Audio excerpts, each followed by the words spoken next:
Gwapang Servidora here. So for today's video, magluluto ako ng dila ng chismosa. Char.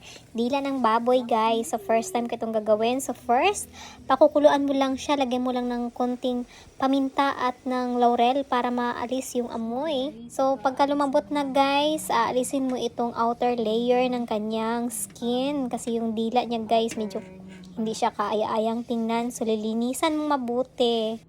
At pagkatapos niyan guys, ipakuluan mo siya ulit. Lagyan mo ng paminta at toyo.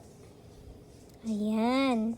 So lagyan mo din siya ng water at pakuluan mo siya ulit. At pakuluan mo siya ulit hanggang sa lumambot at maglesen yung sinabaw mong water at toyo guys.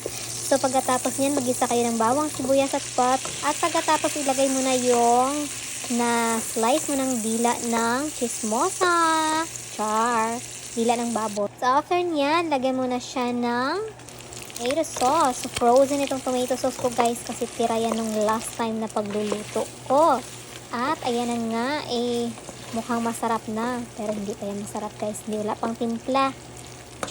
So pagkatapos niyan, tinabi akong konting natira ng sauce ng pangalawang laga, yung may soy sauce. So ilagay mo siya guys.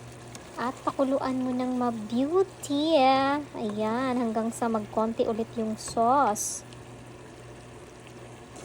So, naglagay nga rin pala ako dito ng sugar at ng reno. So, optional naman yung reno guys. Nasa inyo kung lagyan or hindi. After nyan, maglagay kayo ng bell pepper, pang payami at pang pakulay. So, ayan na nga, almost done. First time kong kumain ng dila ng chismosa, chart, dila ng baboy. Ayan guys, nagmamantika na. So masarap na ito sa rice. Let's eat! Yum yum! Thank you for watching. Bye!